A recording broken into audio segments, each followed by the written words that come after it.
Hi everyone, कैसे हो आप सभी लोग। आई होप आप लोग अच्छे होंगे। मैं हूं राहुल जेसवाल एंड स्वागत करता हूं आप सभी का एक बार फिर हमारे यूट्यूब चैनल JR ट्यूटोरियल्स में। फ्रेंड्स, आज अगेन आपके सामने मैथ्स का एक मोस्ट इंपॉर्टेंट लेक्चर वीडियो लेकर आ गया हूं, जिसमें हम पढ़ने वाले हमारे 10th स्टैंडर्ड के लिए मैथ्स सब्जेक्ट का जो पार्ट 1 होता है एलजेब्रा, उसका जो हमारा चैप्टर नंबर 4 जो चल रहा था, जिसका नाम है फाइनेंशियल प्लानिंग। आज हम इसका लेक्चर नंबर 5 आपके लिए लेकर आ गए। फ्रेंड्स, जैसे कि आपको पता है कि हमारा जो दिवाली का वेकेशन था नॉर्मली अभी खत्म हो गया है एंड मुझे लगता है काफी ज्यादा आपने एंजॉय भी किया। जो भी 2-3 दिन हमने वीडियोस नहीं डाले, न्यू वीडियोस नहीं डाले थे, पुराने वीडियोस अभी भी अवेलेबल है दोस्तों, आप देख सकते हो। अगर आपका कुछ टॉपिक रह गया है जो कि आपको देखना है, जो कि बहुत ज्यादा इंपॉर्टेंट भी है, तो आप देख सकते हो जाके। प्लेलिस्ट भी हमने अलग से बनाया हुआ है, जाके देख सकते हो और बहुत ज्यादा हेल्प करेगा आप लोग को ये सब चीज को ढूंढने में, क्योंकि बहुत ज्यादा टाइम नहीं लगेगा आपको ढूंढने में। बस प्लेलिस्ट में जाना है और जितने भी है लाइन वाइज आपको मिल जाएंगे, अपलोड हुए हैं वहां पे, तो आप चेक कर सकते हो। ठीक है, तो उम्मीद करता हूं कि आप लोग की जो दिवाली है वो काफी अच्छी से बीती, बहुत एंजॉय किया आपने। तो अभी हम लोग को वैकेशंस भूल जाना है दोस्तों, हम लोग ने बहुत एंजॉय कर लिया, हमने भी एंजॉय कर लिया, आपने भी एंजॉय कर लिया। एंड दोस्तों, अभी हम लोग को टारगेट करना है हमारे आगे के पढ़ाई के ऊपर, यानी कि अब हमें लौट जाना है हमारे पढ़ाई के रास्ते पे। तो आज से आप लोग के लिए हम रेगुलर लेक्चर्स जिस प्रकार हम लोग पहले लेकर आते थे, वैसे हम लोग फिर से लेकर आएंगे दोस्तों। जैसे कि आपको पता है, बीच में हमने टेस्ट सीरीज भी करवाया था। आपको याद होगा कि मैंने साइंस में और मैथ्स में 2 सब्जेक्ट के टेस्ट सीरीज करवाए हैं, तो आपने जरूर से देखा होगा टेस्ट सीरीज के वीडियो, उसका भी अलग से प्लेलिस्ट हमने बनाया है। अगर आपको एग्जाम देना है, टेस्ट सीरीज देना है, तो वो ऑलरेडी अपलोडेड है वीडियोस, आप देख सकते हो हमारे प्लेलिस्ट सेक्शन में, अलग से आपको मिल जाएगा, वहां पे भी आप जरूर से दे देना अगर आपने नहीं दिया है तो। ठीक है, तो आज की वीडियो की बात करते हैं दोस्तों, हम लोग आ चुके हैं फिर से हमारे लेक्चर मोड में। तो आज हमारा जो टाइम टेबल है उसके अकॉर्डिंगली मैथ्स का लेक्चर, इसीलिए हम लेकर आ गए हमारा मैथ्स का कंटिन्यू करने के लिए, जो हमारा चल रहा था 10th स्टैंडर्ड के लिए अलजेब्रा सब्जेक्ट का जो चैप्टर नंबर 4 फाइनेंशियल प्लानिंग जो चल रहा था, उसका हम लोग आगे का पार्ट यानी कि लेक्चर नंबर 5 आपके लिए लेकर आ गए। तो चलिए शुरुआत करते हैं इस वीडियो की। तो सबसे पहले बात कर ले हम लोग कि जो अगला लेक्चर था, मतलब यानी कि इसके पहला लेक्चर जो था, इसका लेक्चर नंबर 4, उसमें हमने कुछ थ्योरेटिकल पॉइंट्स पढ़े थे, जिसमें हम लोग ने कुछ नोट्स पढ़े थे कि CGST एंड SGST और ITC वगैरह कैसे हम लोग कैलकुलेट करते हैं, that is the input tax and output tax कैसे कैलकुलेट करते हैं। तो वो सब चीज हमने थ्योरेटिकल आपको स्क्रीन रिकॉर्डिंग के माध्यम से पढ़ाया था दोस्तों। उम्मीद करता हूं कि आप लोगों को वो चीज पसंद आया होगा और आपने थ्योरेटिकल कांसेप्ट सीख लिया होगा वहां से। आज उसी को आगे बढ़ाते हुए 2 क्वेश्चंस आज मैं आपको सॉल्व करके दिखाऊंगा। सॉल्व एग्जांपल है, आपके पास टेक्स्ट बुक जरूर से होना चाहिए, जो कि आप देख सकते हो पेज नंबर 90 पे आ जाओ, 90 आपके टेक्स्ट बुक में। वहां पे 2 सॉल्व एग्जांपल है, example number 1 and example number 2 आज के दिन में आपको कराने वाला हूं, जो कि बहुत इंपॉर्टेंट है, आप लोग को बहुत हेल्प करेगा। ठीक है दोस्तों, शुरुआत करते हैं। सबसे पहले हम बात कर लेते हैं, that is example number 1। Heading डाल देता हूं मैं, एग्जांपल नंबर 1।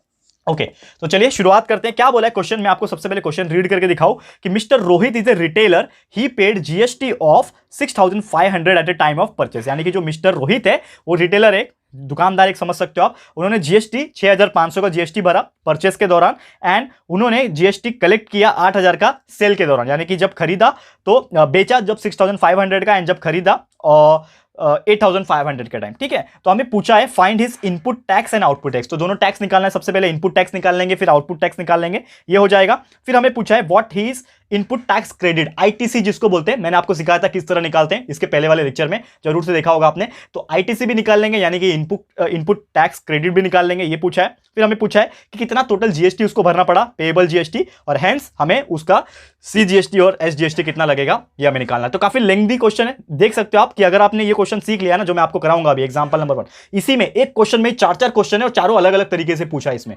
ठीक है, तो अगर आपने ये क्वेश्चन ध्यान से सीख लिया तो बहुत ज्यादा हेल्प करेगा। चाहे इसके अंदर ही आपको इनपुट आउटपुट टैक्स निकालना भी आ जाएगा, इनपुट टैक्स क्रेडिट भी निकालने आ जाएगा, GST भी निकालने आ जाएगा, CGST SGST भी निकालने आ जाएगा। तो सोचो एक ही क्वेश्चन आप पढ़ लोगे तो कितना सारा चीज निकालने आपको आ जाएगा। इसके लिए ये जो कराने जा रहा हूं बहुत इंपॉर्टेंट है, ध्यान से देखिएगा। तो सबसे पहले शुरुआत करता हूं मैं इस क्वेश्चन की। हमें बोला हुआ है यहां पे कि जो मिस्टर रोहित है उन्होंने GST पे किया, ठीक है ना।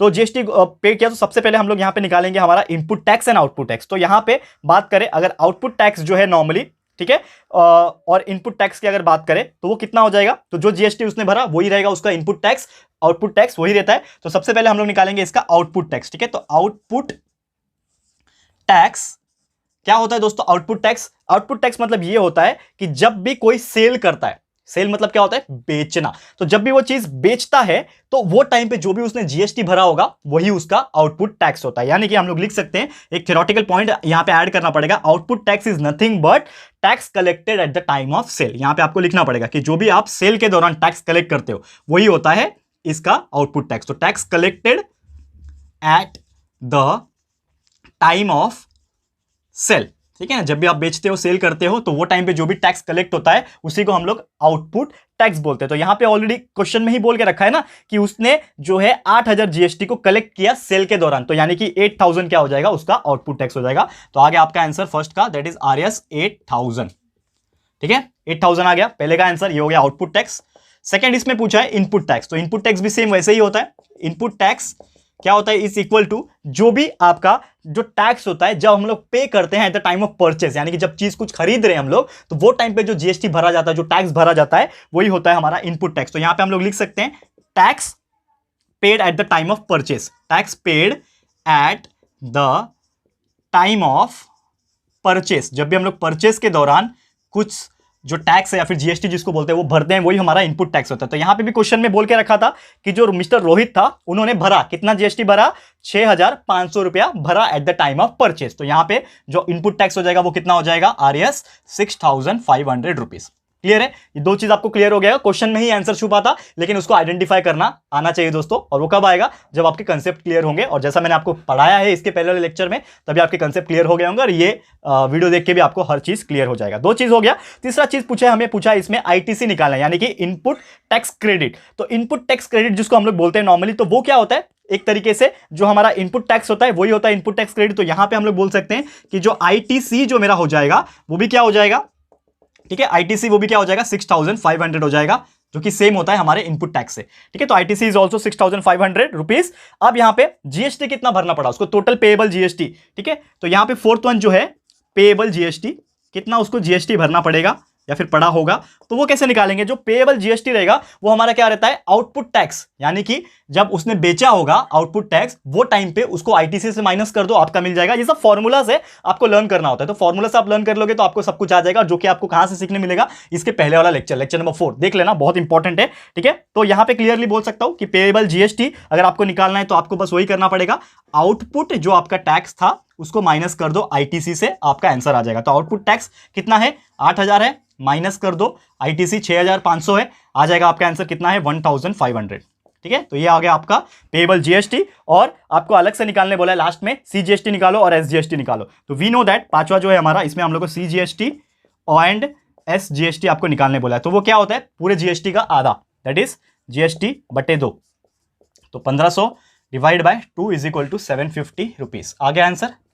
CGST और SGST सेम ही होता है, आपको पता ही है, कभी भी GST की जितना होता है उसका हाफ कर दो, उतना CGST और हाफ SGST होता है। तो 750 रुपीज आ गया, यानी कि CGST और SGST पेएबल जो होगा वो 750 रुपया होगा। एंड दोस्तों उम्मीद करता हूं कि ये क्वेश्चन आपको बहुत ही इजीली समझ में आ गया होगा। कितना सिंपल एग्जांपल था आप ही बताओ, लेकिन थोड़ा सा लेंथी क्यों था, क्योंकि इसमें एक ही साथ 4-4, 5-5 चीज पूछा था। आपको पूछा पहले कि आउटपुट टैक्स क्या होता है, तो हमेशा याद रखना कि आउटपुट टैक्स का मतलब ये होता है कि जब उसने बेचा होगा वो टाइम पे जितना भी टैक्स कलेक्ट हुआ रहेगा वो होगा उसका आउटपुट टैक्स। इनपुट टैक्स क्या होता है, जब उसने परचेस किया सामने से, तो वो टाइम पे जितना उसने पे किया होगा वो होता है उसका इनपुट टैक्स, और वही होता है इनपुट टैक्स क्रेडिट भी।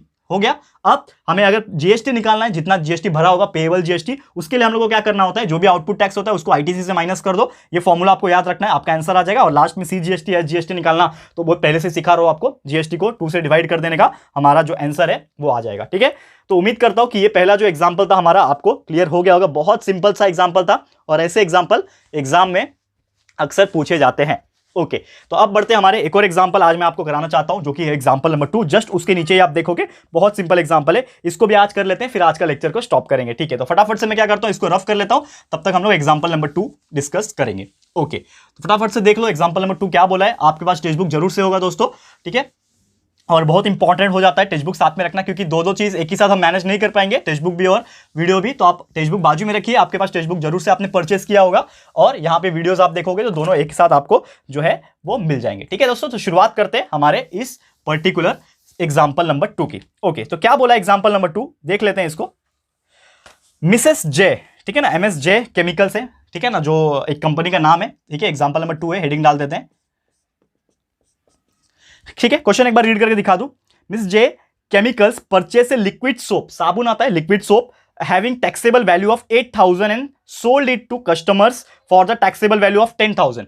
ठीक है, तो यहां पे दो चीज बोल दिया है कि उसने एक टैक्सेबल वैल्यू 8,000 का भरा है, और बाद में जब बेचा कंज्यूमर को तो उसका जो टैक्सेबल वैल्यू है वो 10,000 दिया है। रेट ऑफ जीएसटी 18% दिया हुआ है यहां पे। तो हमें पूछा है find the CGST and SGST payable by Mrs जय केमिकल। तो वो जो कंपनी है उसको कितना सीजीएसटी और एसजीएसटी भरना होगा वो यहाँ पे दिया हुआ है। अब यहाँ पे एक चीज बोल के रखा है कि इनपुट टैक्स जो होगा वो जीएसटी के हिसाब से होगा। तो यहाँ पे हम लोग बोल सकते हैं that is input tax will be equal to 18% जो जीएसटी है आपका, और वो कितना होगा 18% ऑफ 8000 जो कि है आपका इनपुट। ठीक है, तो इनपुट आपका टैक्सेबल वैल्यू 8000 दिया हुआ है। ठीक है, यानी कि जो इनपुट टैक्स अगर आपको निकालना है तो आप सीधा सीधा जीएसटी के हिसाब से 8000 के हिसाब से निकाल सकते हो। तो 18% जीएसटी है, यानी कि ये हो जाएगा 18 डिवाइड बाय 100 मल्टीप्लाई बाय 8000।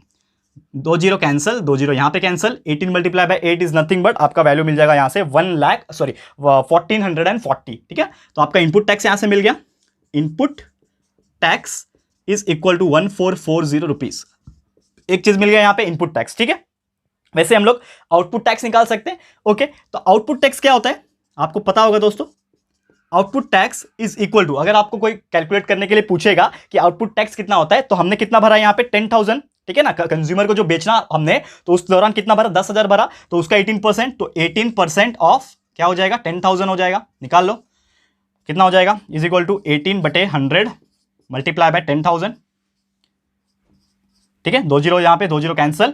ठीक है ना, तो 100 मल्टीप्लाई बाय 18 दैट इज 1800। तो आपका आउटपुट टैक्स भी आपको मिल गया। Output tax is equal to कितना आ गया 1800। दो चीज मिल गया आपको, इनपुट टैक्स मिल गया, यहां से आउटपुट टैक्स मिल गया। अब एक फॉर्मूला है जो कि आपको पूछा है निकालने के लिए। क्या पूछा है आपको, सीजीएसटी और एसजीएसटी। तो सीजीएसटी एसजीएसटी निकालने के लिए आपको टोटल जीएसटी भी पता होना चाहिए पहले। तो जीएसटी पेएबल जो होता है, ठीक है ना, यहां पे हम लोग सॉल्व करते हैं आपके लिए अलग से। ठीक है, तो जो जीएसटी होता है दोस्तों, जीएसटी पेएबल जो होगा, जो भी जीएसटी भरना होगा वो कैसे निकालते हैं, अभी अभी हमने आपको फॉर्मूला सिखाया था। जीएसटी पेएबल निकालने के लिए आपको आउटपुट टैक्स को आईटीसी से माइनस करना होता है। तो आउटपुट टैक्स माइनस आईटीसी, क्या है आउटपुट टैक्स हमारा, क्या है देखो यहां पे निकाला है आउटपुट टैक्स 1800 है, माइनस कर दो आईटीसी से, क्या निकाला इनपुट टैक्स 1440 आ जाएगा आपका।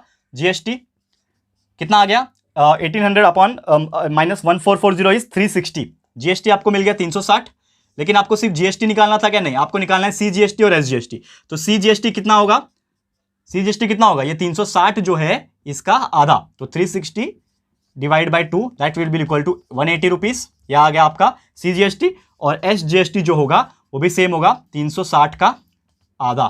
ठीक है, 360 divide by 2 that will be equal to 180 rupees. आ गया दोनों आंसर, सीजीएसटी भी आ गया, एसजीएसटी भी आ गया, और ये हो गया हमारा फाइनली ये जो क्वेश्चन है, क्वेश्चन नंबर 2, एग्जांपल नंबर 2, ये होता है फाइनली कंप्लीट। बहुत सिंपल था, सिंपल से हम लोग को क्या निकालना था, सीजीएसटी और एसजीएसटी निकालना था। अब दिमाग में वही रखो कि मुझे सीजीएसटी एसजीएसटी निकालना है तो मुझे जीएसटी पता होना चाहिए, तभी तो मैं उसको हाफ करूंगा। तो जीएसटी निकालने के लिए आपको एक फॉर्मूला पता है कि वो होता है आउटपुट टैक्स माइनस आईटीसी। तो यहां पे ना आउटपुट टैक्स दिया हुआ था ना आईटीसी दिया हुआ था, लेकिन क्वेश्चन में देके रखा है कि कितना उन्होंने पेएबल किया हुआ है परचेस करने के टाइम और बेचने के टाइम। तो आउटपुट टैक्स हमें पता है क्या होता है, उसको जो हम लोग यहाँ पे बेचते हैं उसके हिसाब से। तो 18% 10,000 का निकाल लिया आउटपुट टैक्स, इनपुट टैक्स वैसे निकाल लिया 18% ऑफ 8,000। यहाँ पे फॉर्मूला में अप्लाई कर दिया, यहाँ पे जीएसटी आपका मिल गया, जीएसटी एक बार मिल गया, दोनों को आधा आधा कर दो, सीजीएसटी और एसजीएसटी आप लोग उसको निकाल सकते हो। क्लियर है फ्रेंड्स, तो उम्मीद करता हूं कि आपको ये एग्जांपल बहुत इजीली समझ में आ गया होगा, और इससे सिंपल एग्जांपल नहीं हो सकता। ऐसे ही बहुत सारे एग्जांपल्स आप देख सकते हो आपके टेक्स्ट बुक में दिए हुए हैं, लेकिन इसको हम लोग आज नहीं करेंगे, इसको हम लोग करेंगे हमारे फ्यूचर लेक्चर में, जो भी हमारा अगला लेक्चर आएगा, लेक्चर नंबर 6। तो आज का लेक्चर मैं यहीं पे मैं स्टॉप करता हूं दोस्तों। उम्मीद करता हूं कि हम एक दो दिन के बाद, काफी दिनों के बाद आए नॉर्मली हमारे लेक्चर्स को कंटिन्यू करने, तो उम्मीद करता हूं कि अभी भी फ्लो वैसे ही है एंड आपको हर चीज अच्छे से समझ में आ रहा है। तो आज के लिए इतना ही। कैसा लगा है हमारा आज का लेक्चर वीडियो दोस्तों, प्लीज हमें कमेंट करके बताना है। और अगर ये वीडियो आपको पसंद आए, यूजफुल लगा है, तो दोस्तों प्लीज वीडियो को लाइक कीजिएगा, शेयर कीजिएगा अपने सारे फ्रेंड्स लोग को, फटाफट से शेयर करो, बता दो कि Rahul sir is back with the maths का लेक्चर। तो फटाफट से सबको शेयर करके इन्फॉर्म कर देना। और ये चैप्टर हमारा काफी इंपॉर्टेंट है, फाइनेंशियल प्लानिंग, इसके लिए सबको शेयर कर देना, सबको इन्फॉर्म कर दो। एंड दोस्तों अगर अभी तक इस चैनल को आपने सब्सक्राइब नहीं किया है तो फटाफट से हमारे इस चैनल को सब्सक्राइब कर देना, साथ में बेल आइकन को प्रेस कर देना, ताकि जब भी हम लोग वीडियो लेकर आएंगे आप लोग को नोटिफिकेशन मिलती रहेगी। ठीक है फ्रेंड्स, तो मिलते हैं हमारे अगले वीडियो में। यह वीडियो देखने के लिए thank you and good bye.